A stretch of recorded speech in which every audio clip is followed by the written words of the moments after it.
আসসালামু আলাইকুম, সাজেদ ফার্মে আপনাদের সবাইকে স্বাগত। তো এখন যেহেতু বৃষ্টির মৌসুম চলছে, চারদিকে বন্যা আর বৃষ্টি, তো সেই ক্ষেত্রে আমাদের ফার্মে অবশ্যই সতর্কতা অবলম্বন করা অবশ্যই জরুরি। অনেক জায়গায় দেখা গেছে যাদের মুরগির ফার্ম রয়েছে পুরো ডুবে মুরগি মারা গেছে। আপনারা ফেসবুকে অনেক ধরনের পোস্ট দেখে থাকবেন।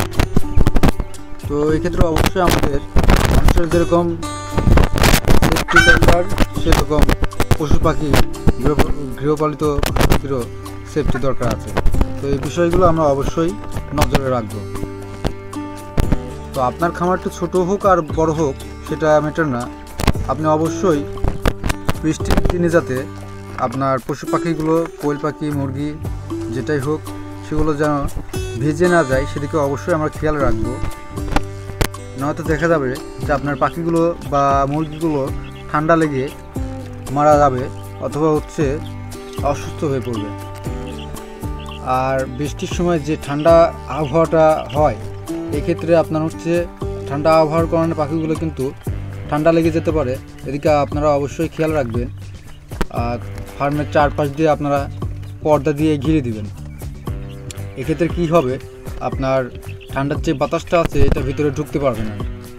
তবে অবশ্যই আরেকদিক খেয়াল রাখবেন, যখন বৃষ্টিটা থেমে যাবে অবশ্যই আপনার পর্দাটা খুলে দিবেন। নয়তো দেখা যাবে যে গরমের কারণে পাখিগুলো ভিতরে বিরক্ত হয়ে পড়ছে, আরও অসুস্থ বেশি হয়ে পড়বে। কেননা তখন ভিতরে গরম একটা পরিবেশ সৃষ্টি হবে এবং ভিতরে লিটার থাকলে বা তারা মল থাকলে এইসব কারণে দেখা যাচ্ছে আপনার ভিতরে গ্যাস সৃষ্টি হয়ে যাবে। তো এক্ষেত্রে আরও বিপদ বেড়ে যেতে পারে। অবশ্যই আপনারা এদিক দিয়ে সতর্ক থাকবেন। আর যদি কোনো ধরনের ঠান্ডা লেগে থাকে তাহলে অবশ্যই আপনারা ঠান্ডার ডোজটা করাবেন। কেননা এক্ষেত্রে আবার বেশি পাখির ঠান্ডা লেগে যেতে পারে।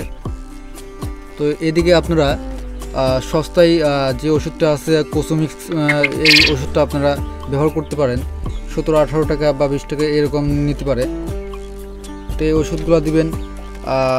অবশ্যই আপনারা যত্ন নিতে ভুলবেন না, কারণ শীতের মধ্যে যেরকম এই ঠান্ডা আবহাওয়ার কারণে অসুস্থ হয়ে পড়ে, এই বর্ষা মৌসুমে ভিজে গিয়ে অথবা ঠান্ডা বাতাসের কারণে অসুস্থ হওয়ার সম্ভাবনা রয়েছে।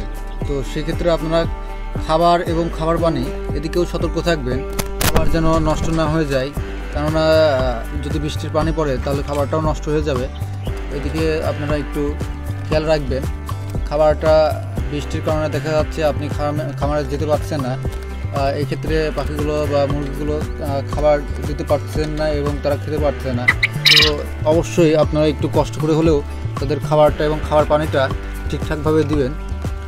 কেননা খাবার পানি এক্ষেত্রে আরও বেশি খেয়াল রাখতে হবে। খাবার পানি কিন্তু আপনার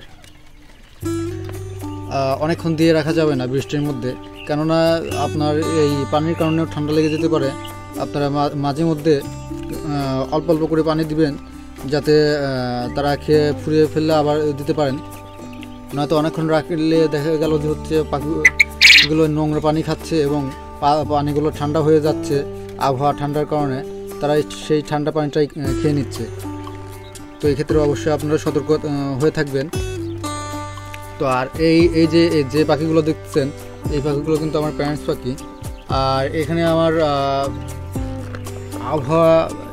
বিরূপ আবহাওয়া হলেও এখানে পর্দা দেওয়ার প্রয়োজন পড়ছে না, কেননা এটা আমি একটা ঘরের মধ্যে করছি। ঘরের মধ্যে একটা দোতলা ঘর তৈরি করেছিলাম, তো সেটার মধ্যে আমি এটা রাখছি।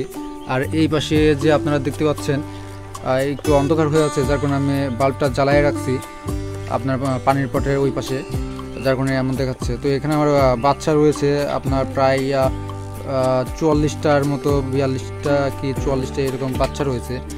তো এখানে এগুলাও নিরাপদেই রয়েছে। আর আমি যদি আরেকটা জিনিস আপনাদের দেখাই, যে এর আগে একটি ঘর তৈরির ভিডিও দিয়েছিলাম আপনাদের, ঘর তৈরি না, সম্পূর্ণ ঘর তৈরির পর একটা ভিডিও দিয়েছিলাম যে কীরকম কস্ট গেছে। তো সেই ঘরের মধ্যে আমি কিছু পাখি রাখছি। এর আগে যারা দেখে থাকবেন যে এখানে কিছু পাখি ছিল, তো সেগুলো আমি রেখে দিয়েছি। তবে এক ভাই আপনারা কমেন্ট করছিলেন, শুধু এক ভাই না অনেকেই কমেন্ট করছিলেন বা অনেকে ফোন করে জানতে চেয়েছেন যে পাখি বিক্রি করছি কিনা। তো ভাই আসলে হচ্ছে আমার লোকালেই এগুলো বিক্রি হয়ে যাচ্ছে, আর আমার সময় যেহেতু হয় না, তো সেক্ষেত্রে একটু ঝামেলা হয়ে যায়। আর তার থেকে বড় কথা যে আমি ডিমগুলো দিচ্ছি, এখানে পুরুষ পাখিটার পরিমাণ একটু বেশি হয়ে যাচ্ছে। এর জন্য আমি মহিলাগুলো এখানে লোকালে বিক্রির পর পুরুষটা আমি লোকালেই খাবার জন্য অনেকে নিয়ে যাচ্ছে, সেটা এইভাবে বিক্রি করছি। কথা না বাড়াই আমি সেই পাখিগুলো যদি আপনাদের দেখাই, এই যে দেখতে পাচ্ছেন এখানে কিন্তু আমি এই পাখিগুলো রাখছি, এখানে প্রায় অনেকগুলো পাখি রয়েছে। তো এখানে আপনার হচ্ছে মহিলা পাখির পরিমাণ খুব কম, না বললেই চলে। আর যেগুলো রয়েছে তার মধ্যে যেগুলো রয়েছে সেগুলো আমি প্যারেন্টস স্টকে রাখার চেষ্টা করছি, কারণ চাহিদা যেহেতু বেড়ে গিয়েছে, এই জন্য আমি ভাবছি যে প্যারেন্টস স্টকটা বাড়িয়ে দিই। এর মধ্যে যেগুলো হবে ইনশাল্লাহ আমি প্যারেন্টসের মধ্যেই রেখে দেবো। তো এই ছিল আজকের ভিডিও।